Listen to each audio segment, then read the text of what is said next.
Hey guys, welcome back to the New Tennis Era podcast. My name's Anthony Hirsch. Today I'm going to be talking about Jannik Sinner winning the ATP Finals for the second consecutive year. 20 sets for 20. He hasn't dropped a set at the ATP Finals since 2023. This year and last year. Wins all 10 sets, including against Alcaraz in the finals, 7-6, 7-5. Saves a set point in the first set as well. Going to be talking about the match. And just diving into what we saw this week. Thank you for joining in. Don't forget to subscribe if you are new, and please don't forget to like the video as well. Sinner and Alcaraz, sixth big final, actually, of the year. They have now, together, since the start of 2024, the last two seasons, they have won 18 of the 19 events where they both played. Only one event neither player won when they both played since the beginning of the 2024 season, which is insane. That was Madrid last year, by the way, which Rublev won. This final was extremely high level. We saw a lot of winners, big shots back and forth from both guys, big, deep shots off both wings. I feel like Sinner, though, at the end of the day, did better in the longer rallies, was clearly more comfortable on the surface, and was clutch when it mattered above anything. Like I said, he saved a set point in the first set. Alcaraz's forehand, I think, broke down at crucial moments, especially when he needed to really generate pace off that shot, either to neutralize or gain control of the rally, whatever it is. When he really needed to generate pace off the forehand, that shot, I think, failed for him a few times. As for Sinner, I mean, he is so comfortable and complete on this surface. That's why he's won 31 consecutive matches. For the most part, served pretty well, only 55% first serves in. And he did have some double fault issues, though, at key moments, which I'll get to as well. But overall, they both served well. Overall, they both played well.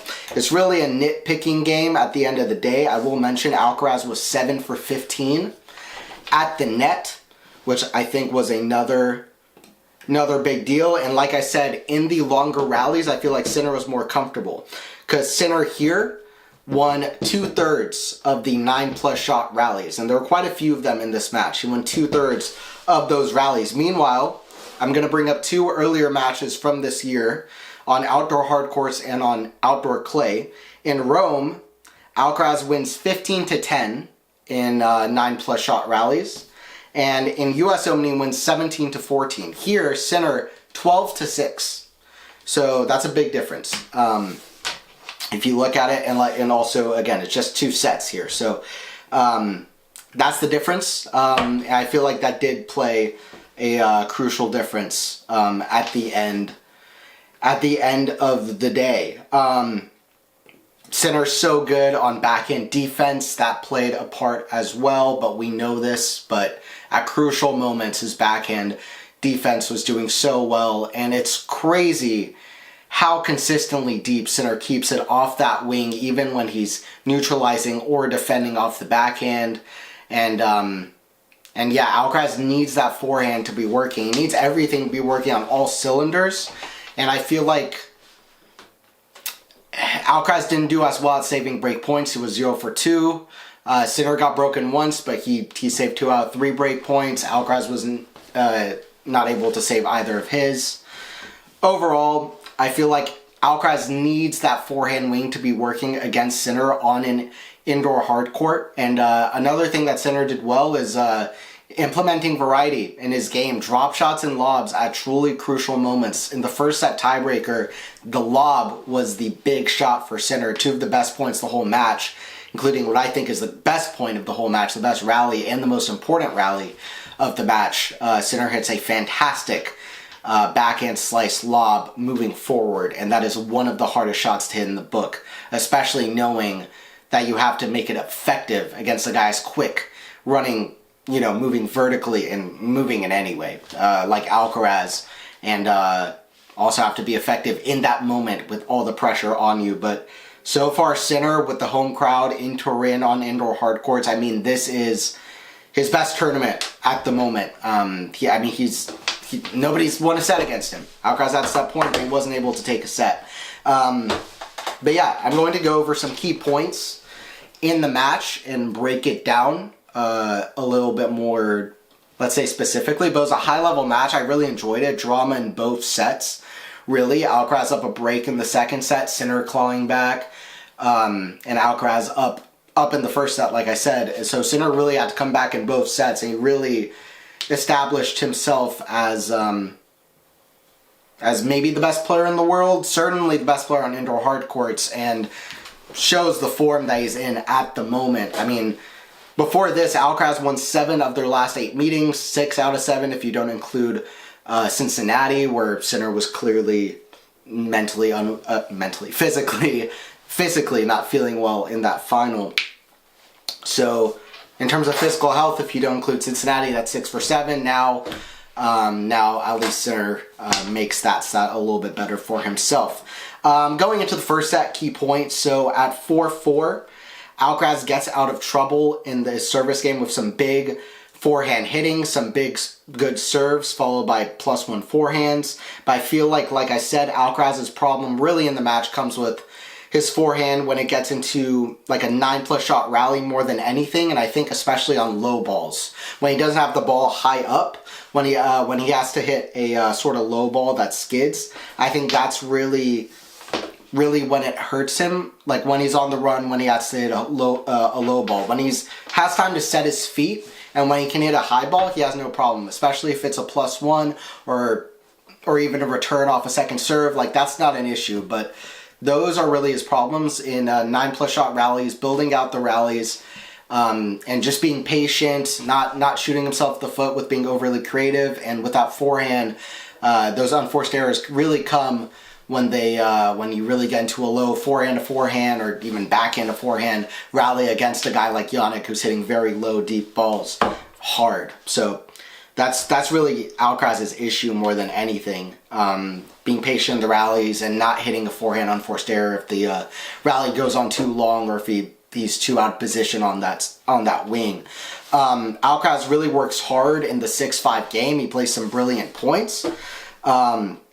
He hits a drop shot that's very deft touch, and he gets himself to a set point. Sinner has a second serve that he has to hit on set point, and he's been mostly kind of kicking them. He hasn't really been going flat and hard, but he really goes for a big risk here, hits it flat and hard, and Alcaraz, the first strike is very important.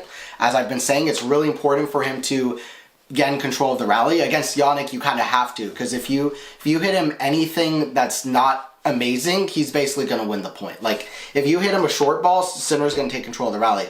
You need to stay control from the jump, and Alcaraz knows that he particularly needs to stay in control from the jump.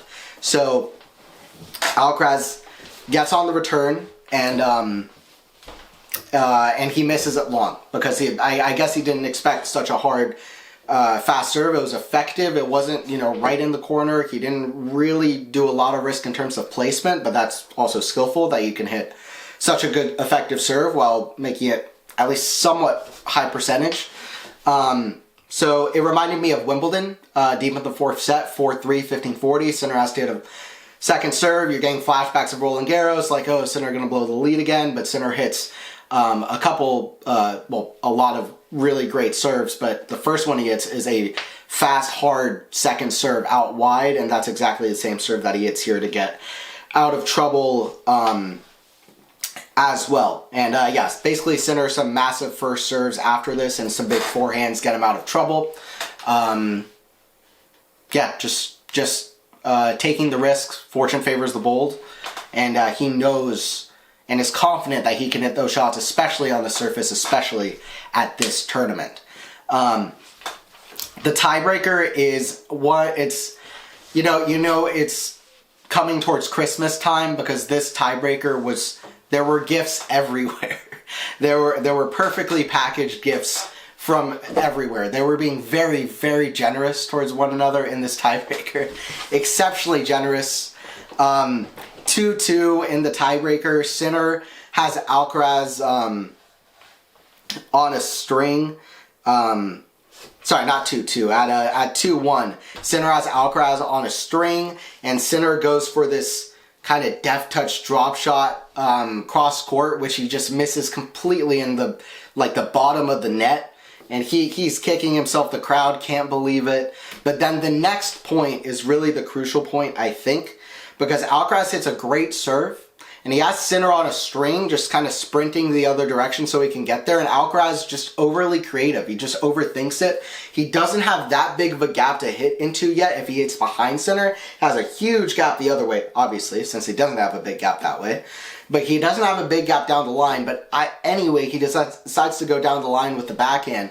He misses it just wide. But he so could have gained the momentum here with Sinner kicking himself for the miss at 2-1 and Alcaraz in the lead, and it could have been that kind of a thing, but instead Sinner gets the momentum right back, and a momentum that he could have stolen, and Alcaraz does get that mini break back, and it's really the point of the match at 3-4 in the tiebreaker. Point of the match in terms of quality and excitement, but like I said earlier, also the most important rally of the match by far. Back on serve, and this is basically what happened. Alcaraz really having to force to take control of the forehand, which, like I said, is really when I think he has problems with the forehand, when he has to force and generate pace. And Sinner is keeping it very, very deep off both wings. And Alcaraz's serve in this rally, not that deep to start off the point. This was somewhat of a pattern. I mean, he served well, but at some crucial points I felt like his serve was more of a liability than Sinner's second serve. I will just say that. And both these guys are elite returners, and Alcaraz is a very good returner, so Sinner needed that. Alcaraz is an incredible returner. But Alcaraz here, basically, his serve, not that deep. It gives Sinner a chance to be neutral right from the get-go, and Alcaraz pulls Sinner off to the side anyway. Sinner hits this amazing forehand on the run. It's clearly not going to be a winner, but he sees Alcaraz coming towards the net. He hits it amazingly deep for how much he's running to the side. Like I said, Alcaraz does have to really force to take control of the rally. He's at neutral. He has to stay in control of the forehand, really having to force, but Sinner's there anyway, hits it pretty deep. Alcaraz hits this kind of amazing drop shot thing where he hits it right as the ball's coming off the ground, but he kind of slices it so it has like some backspin on it, some spin on it, some backspin, kind of like carves over it.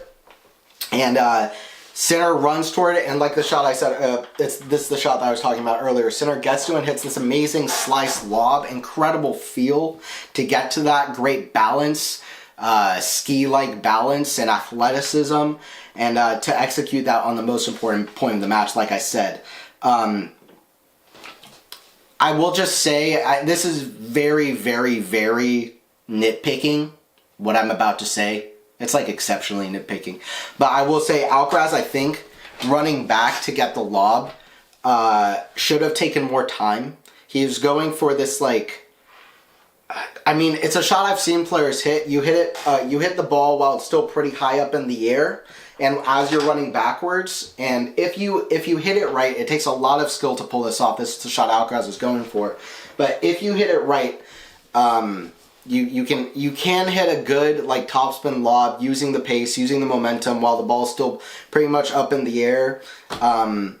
But it takes incredible athleticism, bounce. It's very low percentage is what I'm trying to say. It would have been more high percentage if he just tries to hit if he takes more time, catches the ball a little bit lower, sees where Sinner is, and then tries to hit it low, and either for a pass or more likely to try to hit a dipping shot that either sets up a pass or a lob. That should have been the attempt there, in my opinion. This was a little bit lower percentage. To me, the reason I say this, I don't say this to unnecessarily kind of go at Alcaraz here. What I'm saying is, at his decision making. But what I'm saying is that in this match, there were more obvious moments of this happening than this shot, but he was shooting himself in the foot by just overthinking shots and going too low percentage and being creative when he didn't need to be. And this was one of the moments where I just wanted to point that out, because he should have went for a different kind of shot here, and this is a very easy overhead put away, which Sinner puts away very very easily. At 5-4, Sinner has another great point. Alcaraz plays the point nearly perfectly. Almost gets the mini break back, comes to net. He maybe hits a moderately like heavy-handed backhand volley moving forward, but it's not a bad shot by any stretch of the imagination. And some hard-hitting backhands. But Sinner gets there to this volley, and he hits just a perfect forehand lob over Alcaraz. So the lobs really coming into play shows that Sinner is really working on the feel. High level, monster, enjoyable set, like an hour and 20 minutes. Sinner clutch when it matters, because it wasn't easy. Alcaraz could have won the set. He had a set point, and he's had the momentum in the rivalry. So this was a big set for Sinner to win. Sinner essentially double faults the opening game away to be broken for the first time since midway through Paris. I think it was like round of 16, quarterfinal, when he got broken the last time in Paris. He almost went through the whole tournament without losing his serve. So Alcaraz is up a break. 3-2, 30 all. Alcaraz hits a pretty central serve right to Sinner's forehand, which Sinner is able to hit a forehand kind of to the body. I don't think it's the serve that Alcaraz meant to hit here, the placement he meant to have. Anyway, Sinner's able to get a forehand and hit a pretty hard shot, pretty deep. And Alcaraz again has to force off his forehand side and try to get pace. And he misses this +1 forehand that I think is honestly pretty routine, even though Sinner was able to get a good return. It's a pretty routine forehand that Alcaraz misses. But yeah, he's just trying to create a pace and keep control. Because like I'm saying, that's what he needs to do against Sinner. Sinner's won 31 consecutive matches on the surface. That's why. And Sinner's drop shot skills, they break him out of trouble here. He hits 2 drop shot winners in this 3-2 game to break. A little bit of luck as well, but I think more important to mention are the things I've mentioned. Alcaraz's central serving at some key moments, and Alcaraz not really being able to handle the forehand dynamic, or just handling that forehand when he really needs to stay in control of a rally, generate pace on the surface, and also Sinner's drop shot skills. So the drop shots, the lobs at key moments, breaks back. Good fighting from Sinner. Wasn't able to break back right away, but gets it done eventually. And then important point at 3-all, 40-30, a break point. Alcaraz just folds here. A standard forehand from Alcaraz. This is what I've been saying. A standard forehand from Alcaraz, and he just misses it. And he tries too much. He misses too much when he tries to exert pace off that side, especially on a ball that is not high, a ball that skids low. And it's a pretty standard forehand to take control, and he just misses it.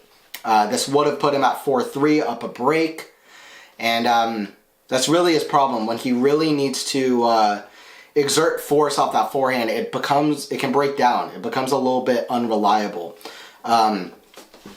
When he has a high ball early in a rally, or when you're just exchanging blows with Jannik, pretty neutral, like that's fine. But if he gets on the run on the forehand, or if he needs to really go for a big shot early, or if he, like, these kind of things, just those kind of thing, it becomes really hard. Or if he's just like off balance in any way, or if he's just looking to generate pace, especially off a low ball. So this is low, but it's not super low, and it's pretty standard forehand to take control of the rally. Some longer rallies as well at 3-all, and also at 5-5 later in the set, when Sinner's level really begins to peak at 5-5, where Sinner has some incredible defense off his backhand wing. He's able to withstand so much on that side while remaining in control. It's incredible. His balance, it's amazing. It's crazy. His backhand defense, especially on the surface. And I feel like, Alcaraz is just more afraid to play longer rallies, build out the point. And he comes into net too early in the rally at deuce in the final game. And he was in control. He just needs to be more patient, maybe hit one more shot, then try to come to net. Just a few moments like this where it feels like he's arguably being creative and trying to shorten points because he's afraid of building out the points with Jannik, because also Jannik can turn the point around, especially on the surface at any moment off of both wings. So he feels like, hey, I have a chance if I make this a cat and mouse, but also Sinner proving in this match that he can do the drop shots, he can do the lobs, he can win the cat and mouse. Especially with that shot where Alcaraz goes for this creative kind of slice drop shot and Sinner hits the slice lob behind him. Like, Sinner's doing better at this like improvisation cat and mouse kind of game. So yeah, overall Alcaraz, if he plays, when he plays Sinner again on indoor hard courts, he's gonna have to at least give himself a little bit more of a chance by playing longer rallies, at least playing one more shot and building out the points a little bit more when he can. But yeah, overall I feel like Sinner more clutch when it mattered, more comfortable on the surface, especially on the forehand wing in the longer rallies where Alcaraz, his forehand can break down. Like I've been saying, Alcaraz not able to be patient, just too creative, overthinking, not building out the points, and it's kind of screwed him over a few times. And meanwhile, Sinner really impressing with some drop shots, some lobs, even finishing off at the net when he did move forward, as opposed to Alcaraz, who was not successful at the net. Part of that has to do with Sinner being so good at passing shots. Part of that has to do with Alcaraz, his approach and transition game. But also just like unreal backhand defense neutralizing from Sinner. Even though Sinner's double faulting was an issue, he managed through it. He also managed through some, miss it forehands every now and again, but overall, definitely more comfortable than Alcaraz on that wing here when it comes to it. High level from both, but Sinner fighting through that, fighting through a low first serve percentage, but overall, first strike so important for Alcaraz. This is the best I've seen him play on indoors, but he needs to find a way to succeed in the longer rallies against Sinner, and also with low forehands and when he has to generate pace, especially on that wing as well. And yeah, just not overthinking in certain rallies against Sinner. In a certain way, I feel like he needs to go down to Sinner's like more boring games sometimes. Like he doesn't need to play Sinner's game. Alcaraz is not Sinner. He doesn't need to be Sinner. He's amazing by being Alcaraz, obviously. But sometimes playing Sinner, he might want to be a little bit more patient if he wants to beat Sinner, especially on this surface. But yeah, you just have to be firing on all cylinders against Sinner here. And Alcaraz was very close. Some people say it wasn't completely healthy. He wasn't. But he definitely was able to win this match. And he played amazing. And so I think that is not a factor that I particularly want to talk about as a big factor. I would not even think it's necessary to mention. More than anything, I just think that Sinner played incredible. Alcaraz played very, very well, but just wasn't quite good enough. It's a good stepping stone to, like I said, it's the best I've seen him play on indoor hard courts. So, yeah. Oh, and the last thing is Alcaraz will need to find a way to win more net points against Jannik as well. And that'll be a really good thing for him on the surface, and that's something I feel like he can definitely do and figure that out. I would be surprised if the next time they play, Alcaraz doesn't have a higher percentage winning points coming to net than he did in the match here. So that was my overview of the final, really good final. Awesome rivalry, so entertaining. Both are great players. Sinner becomes the youngest player to get to all 4 major finals and the final of the ATP Finals in the same season. The only 2 other players that have done that are Federer and Djokovic. Great stat for him, especially having won 3 out of 5 of those tournaments. Amazing season for both Sinner and for Alcaraz. Yeah, playing in 4 out of the 5 biggest finals of the season, Sinner and Alcaraz, so that's great for them.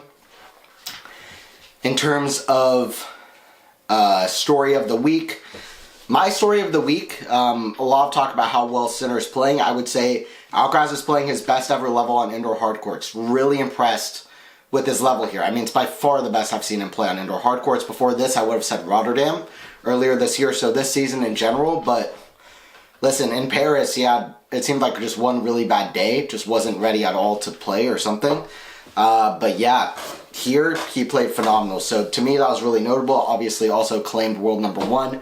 Really well deserved. He had, to me, by far his best season. Clearly his best season. Fantastic. So that was my story of the week. But listen, it's not... The story of the week could also be about Sinner as well. But I just wanted to point out just how how big of a moment it is that Alcaraz is playing at this level almost neck to neck with Sinner for most of their match. Not quite, but almost. For the first set, basically just neck to neck. The match of the week, I would say Musetti defeats de Minaur. One of the best matches I've seen of at least the second half of the year. Incredible comeback and fight from Musetti. I mean, it looked like he had no chance. And I mean, if you're just watching the match in separation, you would think, okay, it's a crazy comeback. It's not like, you know, unbelievable. But if you think about the context of, it looked like he was just not in health to play this tournament. It just looked like he wasn't going to play any of these matches, especially after the first match where he just looked totally out of it against Fritz. He was not fully health-wise there against de Minaur, but both were playing amazing tennis, some great rallies. He's out 5-4, 30-15. De Minaur has a put-away volley, some put-away shots. Somehow Musetti comes back, hits some incredible winners, kind of reminds you of like Gael Monfils and his best comebacks, just incredible shot making. So shout out to Musetti, great match from both, two of the best players in the world. I'm going to go over my power rankings. Before that, I do want to bring up a culture segment. This one's going to be very brief, but I'm bringing back the kind of tennis culture segment, where I just discuss different things going on in tennis. This one, I just wanted to talk about the fact that the way that the tennis media, like tennis TV, is handling some of the highlights, especially on social media sites like Instagram and X, etc., especially Instagram, I'm noticing, they keep speeding up the tennis points, even if it's at 125% rather than 100%. This is really off-putting to me. And it's extremely annoying because at its heart, it's giving the wrong idea of what the sport is. Like, the sport isn't at 125%. So somebody will watch these highlights and be like, even if they find it exciting, if you're trying to get new fans, somebody finds that exciting, they go back to real tennis on TV, and the idea, like, and it's not the same. Like, I don't know if this helps introducing new fans, because if they're watching on TV, like, it's not going to be at 125%, but it should still be extremely exciting anyway. So when I'm watching these points, I'm like, de Minaur didn't really run that. Like, if you're watching de Minaur at 125%, you're like, it's like you're watching Roadrunner or something, or The Flash, like in his, like that's insane. Or you know, like John Isner, suddenly he looks like de Minaur if you put him at, you know, 175, 150%. Like, I don't know why we're speeding up clips to make it seem more impressive or cinematic or whatever it is, but it's extremely distracting. It's very annoying. I don't think it helps. It's been a pattern across multiple sports. I also see this in NBA. I see this in a lot of other places. And just in general, social media, obviously, because of attention spans and the way that our, like, brain chemistry is being affected, or a lot of people's are, by these different websites, particularly TikTok comes to mind. Proudly never been on TikTok. Hopefully that'll continue. But like, they just want to catch people's attention. They want to make it super exciting. I know they're experimenting with a lot of new ways to show videos. They're showing different angles, and they're just trying to make it as cinematic as possible. Tennis TV even has this, like, new, like, live stream that you can watch that has a lot of, like, information actually show up on screen in real time as you watch live streams. I think it's called, like, AR live stream, I'm pretty sure. There's something like that. So they're experimenting with these new things, but I will just say, I hope that this does not become the norm, because it's not helping. It's giving people the wrong, misleading idea about the sport, and it's just so distracting, and it feels like disrespectful to the level that these guys are actually playing. Like, you don't need to speed up the clips or, like, do whatever. Like, we don't need to change what the sport is to get people hooked. So I wish we just, like, understand what the sport is and how it's viewed, and then we just build around that. Like, we can market it well and advertise well without, you know, making it fake or making it weird. So I just want to point that out. It's extremely annoying to me. Let me know if you also find this annoying. For me, I definitely do. Power rankings, at number 1 in the power rankings, Jannik Sinner gets his number 1 spot back. It's Alcaraz as number 1 in the ATP rankings, but it's Sinner in the power rankings number 1. best player on the surface. I'm not saying he's definitely, like, these two, Sinner and Alcaraz, are very close right now. Alcaraz has never been as good at Sinner on indoor hard courts. They're very even at the moment. I'm not thinking about Six Kings Slam at all. Sinner has won one of the last 3-4 meetings against Alcaraz, 2 of the last 7. So he still has to figure that out fully. But on this surface, he's certainly better, and he's playing an incredible level right now. Sinner deserves the number 1 spot in the power rankings, which is really talking about the last month or so. Number 2 is Alcaraz. Number 3 is Djokovic. Djokovic is the 3rd best player in the world. Amazing effort in Athens at 38 years old. Becomes the oldest ATP Tour champion. I think surpasses Gael Monfils from earlier this year. But he passes Gael Monfils. 38 years old, 5 months, wins Athens against a high-level Lorenzo Musetti. Fights in 3 hours. Deep in that 3rd set, it looked like Musetti was going to win it. Just incredible effort from the greatest of all time. He's my number 3. Number 4 is FAA. Semifinals again this week, playing some great tennis. Coming through some close matches against De Minaur, beats Zverev. Zverev is my number 5. I mean, it's really hard to make a power rankings right now because the ATP Tour is so crazy. But number 5 is Zverev.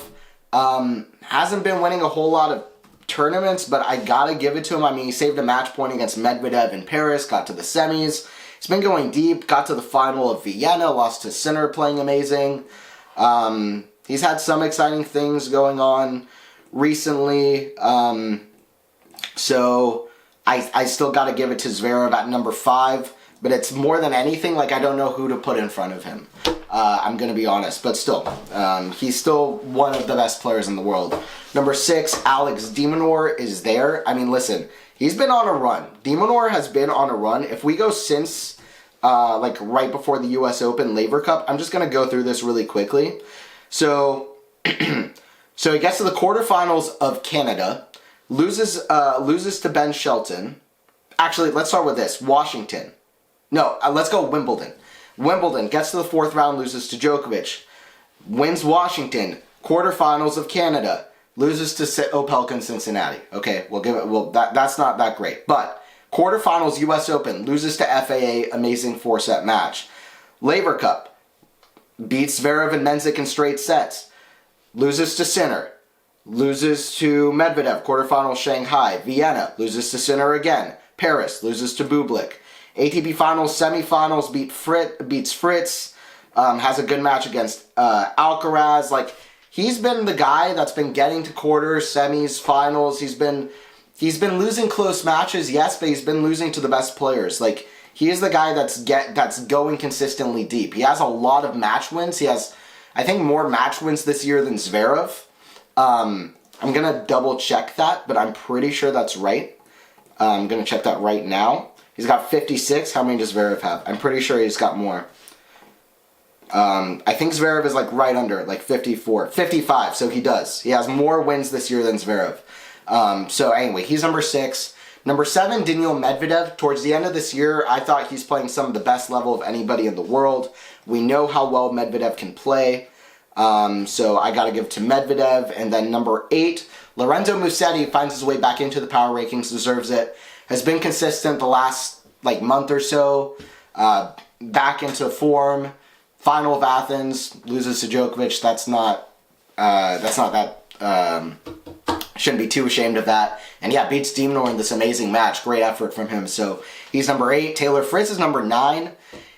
We saw it against Alcaraz this week, took a set. He can still play incredible tennis. He's still there, but not a great end to the year for him. I'm going to be honest. I was considering pushing him out of the power rankings. Same thing with Alexander Bublik, who also didn't end the year that strong at the end of the day, but he did have a good run in Paris, got to the semis. So I'm just talking about Metz, where he loses to Sachko, Ukrainian player. But Fritz and Bublik staying in there because nobody else is really, it's hard to even think of who else to put in the power rankings right now.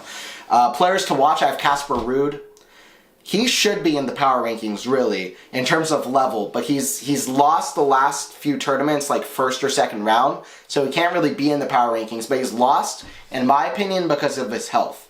His health hasn't been there, but I just want to say, watch out for Casper Ruud. His level is right there. Like, in terms of level and form, like, he should be in this, like, 5 to 7 range. Like, he is playing extremely good tennis, and when he's healthy, watch out for Casper Ruud, especially, you know, Sunshine Double, especially clay courts.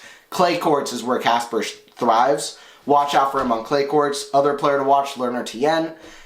Amazing player, ended the year really strong. He's on a 5-match win streak, won his first title. He's the comeback kid, such a great fighter, and I really enjoy watching him. And also Vatro. I have to give it to Vatro. Last tournament he played with Shanghai, got to the quarters. Before that, close match against Fritz. Before that, won a Masters tournament, beat Djokovic. So, you can't really not include him, at least in the players to watch. Rinderknecht, he's had a few kind of bad losses since then, but Vatro is still right there. So, we'll see how his form continues into next year. I would especially watch out for Casper and Tien. And then, yeah, it's Sinner, Alcaraz, Djokovic, FA, and Zverev. Those are the power rankings to end off the year. FAA started the year number 29. He's up to number 5, his career high ranking. So, big year for him. That's it for the podcast. Hopefully you guys enjoyed. Don't forget to subscribe to Quality Shot Tennis. Please don't forget to like the video. And yeah, I'll see you guys for more tennis videos to end off the year.